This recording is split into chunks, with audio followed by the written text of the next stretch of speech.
السلام علیکم ورحمۃ اللہ وبرکاتہ۔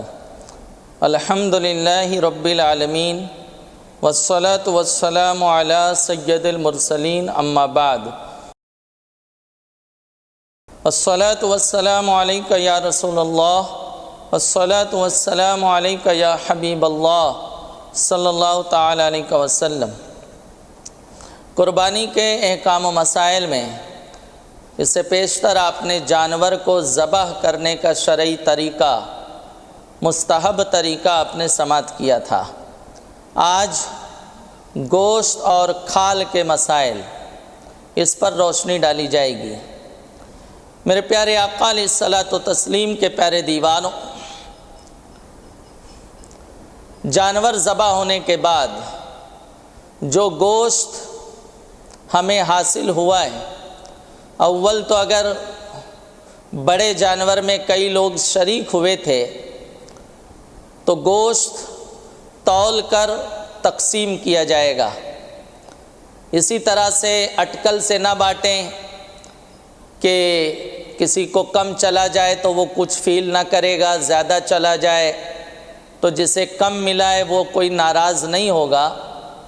یہ ہمارے اپنے مزاج کی بات نہیں ہے، یہ شریعت کی بات ہے، حق شرع ہے، لہذا ناپ کر تقسیم ہو، تول کر تقسیم ہو کہ کسی کو نہ کم جائے نہ زیادہ جائے۔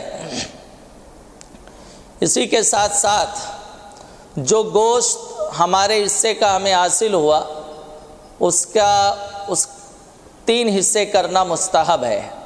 ایک حصہ غریبوں کے لیے، فقیروں کے لیے، اور دوسرا حصہ رشتہ داروں کے لیے، پاس پڑوس والوں کے لیے، دوستوں کے لیے، اور تیسرا حصہ اپنے گھر والوں کے لیے۔ اور اگر کسی کے فیملی ممبران زیادہ ہیں، کثیر العیال ہے، تو ایسی صورت میں اگر وہ چاہے تو کل کا کل گوشت خود بھی رکھ سکتا ہے، اور اس کی بھی اجازت ہے کہ کل کا کل گوشت صدقہ بھی کر سکتا ہے، لیکن بہرحال تھوڑا گوشت اپنے لیے رکھے، کھائے، تاکہ قربانی کی گوشت کی وہ بھی برکتیں پا سکے۔ اگر قربانی میت کی طرف سے کی گئی ہے، یعنی جب کہ میت نے وصیت کی ہو، اگر بغیر وصیت کے آپ نے کی ہے ایصال ثواب کے لیے تو اس کے گوشت کا وہی حکم ہے جو ابھی بیان ہوا، لیکن میت نے اگر وصیت کی ہے کہ تم میری طرف سے قربانی کر دینا اور مال بھی چھوڑا ہے، تو اب اس کی وصیت کو پورا کرنا واجب ہے۔ اب اس گوشت کا حکم یہی ہوگا کہ سارا گوشت صدقہ کیا جائے گا، اس میں سے نہ گھر والے کھا سکتے ہیں نہ امیر کھا سکتا ہے، بلکہ سارا کا سارا گوشت صدقہ کرنا واجب ہے۔ میرے عزیزوں، اسی کے ساتھ ساتھ اگر کسی نے سال گزشتہ 2-4 سال کی قربانی مس کی تھی، نہیں کی تھی، اور مثال کے طور پہ سال گزشتہ قربانی نہیں کی تھی، بڑے جانور میں اس نے حصہ لے لیا، 2 حصے لیے، ایک امسال کے لیے اور ایک دوسرے سال کے لیے، تو وہ نفل ہوگی اور اس کا واجب اس کے ذمے باقی رہے گا، اور اس کو حکم یہی ہوگا کہ ایک بکری کی قیمت صدقہ کرنا اس پر واجب ہوگا۔ اب اگر اس نے حصہ لے لیا اور قربانی سال گزشتہ کی کر دی گئی تو اس کی قربانی نفل ہوگی، اور اس کے گوشت پر یہ حکم ہوگا کہ اس کا گوشت، بلکہ جن لوگوں کی اس سال کی قربانی تھی صحیح تھی، ان سب کے لیے بھی حکم یہ ہے کہ وہ اس جانور کا سارا گوشت صدقہ کیا جائے گا۔ اس میں سے آپ کھا نہیں سکتے ہیں، اس میں سے اس کا آپ استعمال نہیں کر سکتے ہیں۔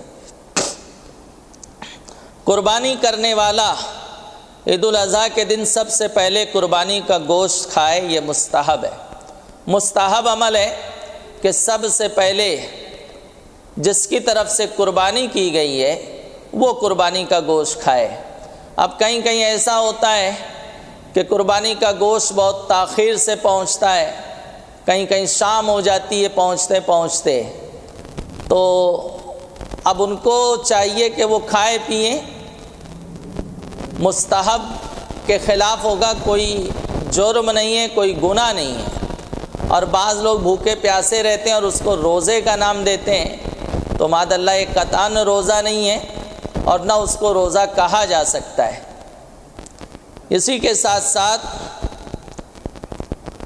قربانی کا گوشت کفار و مشرکین کو نہیں دیا جا سکتا، کیونکہ یہاں کے جو کفار ہیں وہ کافر حربی ہیں، ان کو قربانی کا گوشت نہیں دیں گے۔ وجہ یہ کہ قربانی کا گوشت عظمت والی چیز ہے، برکت والی چیز ہے، اللہ نے جنہیں عزت دی ہے وہ اس کو کھائیں گے، وہ اس کا استعمال کریں گے۔ مشرکین کو قرآن نے نجس قرار دیا ہے، لہٰذا ان کو قربانی کا گوشت دینا قطعاً جائز نہیں ہوگا۔ اب ہوتا یہ کہ پاس پڑوس میں یا بزنس وغیرہ میں کوئی پارٹنر ہے، یا ہمارے ہاں کچھ جاب کرتے ہیں یا ہم ان کے ہاں کرتے ہیں، تو وہ خود مانگتے ہیں کہ قربانی کا گوشت ہمیں لا کر دو۔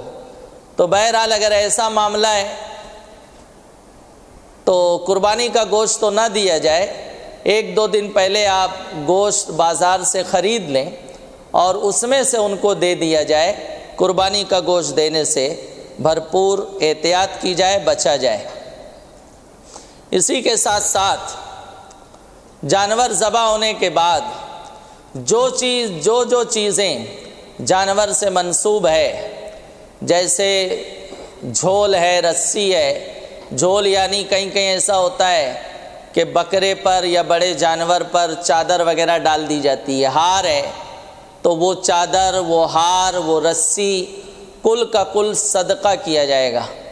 ایسا نہیں کہ رسی لپیٹ کر آپ آئندہ سال کے لیے رکھ لیں، عموماً لوگ یہی کرتے ہیں، تو ایسا بھی نہیں کیا جائے۔ اب آپ سوچیں گے رسی کس کو صدقہ کریں گے؟ جب آپ ہر سال جانور کے لیے اچھی قیمت کی رسی لوگے تو آپ اس کو صدقہ کر سکتے ہو، کوئی بھی مستحق لے لے گا۔ اور اگر ایسا ہے کہ کوئی ایسا نہیں ملتا تو جتنے کا وہ جھول ہے، جتنے کا وہ ہار تھا، جتنے کی وہ رسی تھی، اس کی قیمت آپ صدقہ کر دیں، لیکن یہ ضرور کریں۔ چمڑا آپ استعمال کر سکتے ہیں، بیچ کر اس کی قیمت اپنے مصرف میں یوز میں نہیں لا سکتے۔ چمڑے کو باقی رکھتے ہوئے آپ اس کا استعمال کر سکتے ہیں، جیسے بچھونا بنا لیا اور بیگ بنا لیا، کتاب کی جو ہے جلد بنا لیا، اس طرح سے پانی کا مشکیزہ بنا لیا۔ تو یہ سب کیونکہ چمڑے کو باقی رکھتے ہوئے اس کا استعمال ہو رہا ہے تو یہ جائز ہے، اس کو بیچ کر اس کی قیمت استعمال نہیں کر سکتے۔ اسی طرح جانور ذبح ہو گیا تو اس کا مقصود پورا ہو گیا، تو جس طرح سے کھال استعمال میں لا سکتے ہیں، جس طرح سے اس کا گوشت استعمال میں لا سکتے ہیں، اسی طرح سے اس کا دودھ وغیرہ بھی اگر تھن میں اتر گیا ہے تو دودھ نکال لیا جائے اور اس کو استعمال کرنا، اس کا کھانا پینا یہ سب جائز ہوگا، لیکن دودھ بیچ کر اس کی قیمت استعمال نہیں کر سکتے ہیں۔ اسی طرح اون ہے، جیسے دمبا ہے، اس کی اون آپ ذبح کرنے کے بعد کاٹ سکتے ہیں اور کاٹنے کے بعد اس کو آپ استعمال کر سکتے ہیں، جیسے کھال استعمال کر سکتے تھے، لیکن بیچ کر قیمت استعمال نہیں کر سکتے۔ قربانی کے جانور کی کھال کا حکم زکوٰۃ اور صدقہ فطر کی رقم جیسا نہیں ہے کہ کسی فقیر کو ہی دینا شرط ہو۔ قربانی کے جانور کی کھال آپ مساجد میں، مدرسے میں جو ہے سادات کرام کو، مسجد کے مؤذن صاحب کو، امام صاحب کو، دوستوں کو آپ تحفتاً جسے چاہیں دے سکتے ہیں۔ میرے پیارے آقا علیہ الصلاۃ و تسلیم کے پیارے دیوانوں، تو یہ قربانی کے گوشت اور کھال کے مسائل تھے۔ اللہ تعالی ہماری قربانیوں کو اپنے فضل و کرم سے قبول فرمائے اور مسائل شرعیہ کی روشنی میں ہمیں اپنی قربانی پیش کرنے کی توفیق عطا فرمائے۔ السلام علیکم ورحمۃ اللہ وبرکاتہ۔